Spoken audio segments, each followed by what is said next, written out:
Hello and welcome to Me and My Golf. We're your coaches, Andy and Pierce, and it is Monday and it's time for the Impact Show. Pierce, what's all this for? What's going on? Well, we've got 5 tips to help you improve your irons whilst at the driving range. Let's take charge of your game. So you've joined us here at the Leadbetter Golf Academy World Headquarters in Champions Gate, Orlando, Florida. Massive thank you for all the staff and obviously, of course, David Leadbetter for allowing us to use these fantastic facilities. Now, Pierce, looking forward to this one. We've got some drills, loads of gadgets here on the ground that's going to help really the guys at home and give them something to work on really ready for the season to improve their irons. Now, we've got 5 drills to get through. A mixture of these are helping accuracy, consistency, but also ball striking. So hopefully if you're watching this, you can hopefully bring or use one or even a few of these to help you next time you go to the range. Now the first one, Pierce, let's go straight into it. Let's talk about this first one and how this can help. Okay, so what we've got is we've got an alignment stick in the ground. We've got one of our alignment pros angled, but you can put it in a basket and just prop it at the same sort of angle as the club you're hitting. I'm hitting a 7-iron here, so you can see the shaft is very similar to that angle there. Now I've got one of these soft American footballs from the local supermarket, and we've just rammed that on there. Now the objective with this is, if you're somebody who in the downswing, you get this steep move where the hands come out in front of you or your hips thrust into the ball, a little bit of early extension, this is great because this ball is going to make you and force you to come back. But the good thing with it is, if you do that bad swing, if you hit this, it's not going to hurt. So the whole idea with this is we don't want something sharp there or something that's going to hurt you. It's got to be soft, as this is here, and it's just a persuader to keep you back away from it when you're swinging down. Definitely. What I like about this one, it really trains a more consistent strike, from here. It avoids getting that hosel moving towards the golf ball, which we know is destructive, Pierce. We get rid of that one, definitely. You may get a few toe shots when you do this for the first time as well, but with a bit of practice here, you'll start to train that centered strike and get a little bit more consistent. So Pierce is going to fire one off here now. Good for me because my pelvis tends to, I get a little bit of early extension through the golf ball, so it's a good drill for me.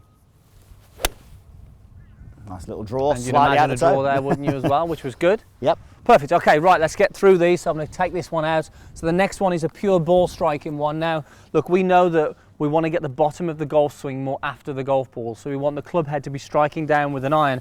Now on the grass, there's numerous ways we can do this with a line. We've done that sort of white spray paint.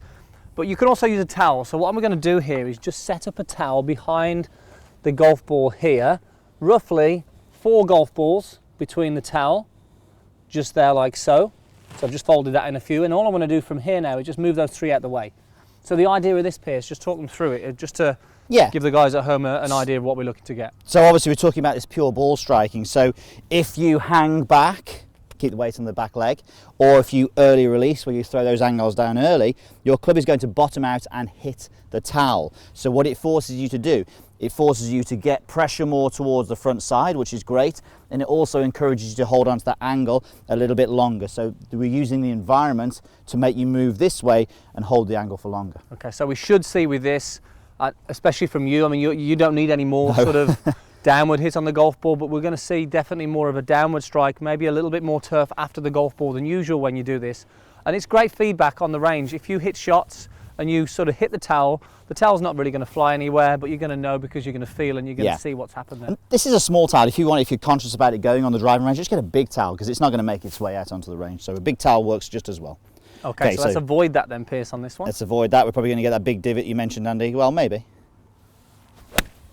There you go. You can see a lot lower ball flight than normal, as you said. That is something that I don't need to really work at, but it's great if you do bottom out early and early release. Exactly. As you can see, that ball was definitely a lot lower than normal, which if you are somebody who bottoms out early, you may hit the golf ball a little high. Now, if you're at the driving range, you will have these bay dividers. Now, what we're going to do, we've got a wooden block here, and I'm going to aim that roughly at the target line. Let's just make sure that's in place there, Pierce. And some driving ranges, you may even have it as close as that, and that can sometimes be a good thing.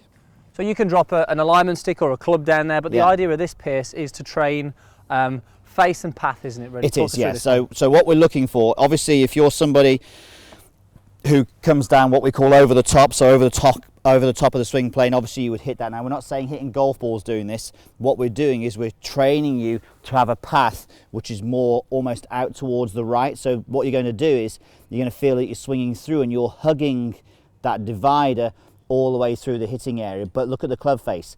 That's not the club face I want. We're going to add in the double whammy of actually closing the face more through the hit.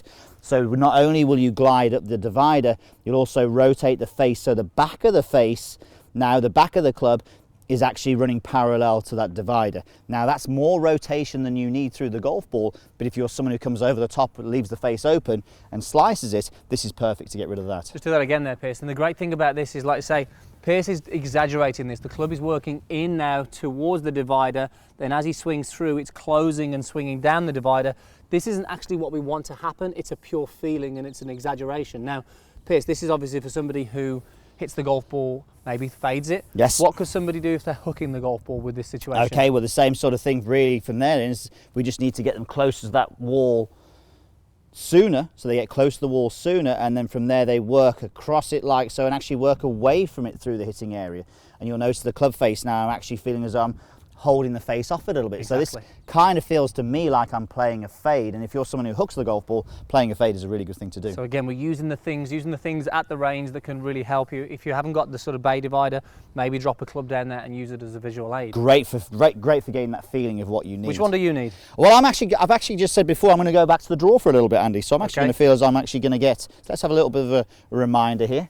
So I'm going to get the club coming into the wall, staying on the wall, and face rotating. Okay, so we expect to see a little bit of a draw again on this one. Yeah, I think so. And we can. There it is. Okay, let's move on to the next drill. We're getting through these guys at 3 down, 2 to go. Right, range basket. You're going to always find one of these at the driving range. Now, we're talking about weight shift here. Again, helping with power, ball striking and trajectory.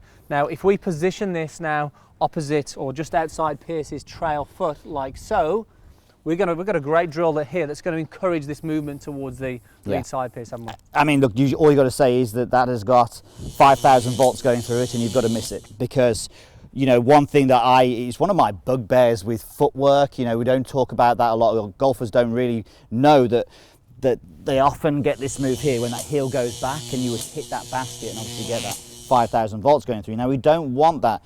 So the good thing with having the basket there is your thought process is from the top of the backswing is to work away from the basket. So you're shifting away from the basket and then turning away from the basket. And you can see I am not touching that basket when I'm swinging through. So I want that basket to stay in the same place and don't want to touch it. And you can see Pierce's lower body there is moving this way and the foot is working in and sort of going up onto the toe. So he should be able to hit a shot here again without moving the basket. But it's just really going to encourage you to get moving in the right direction. Yeah, this is a really good one. I like using this one a lot.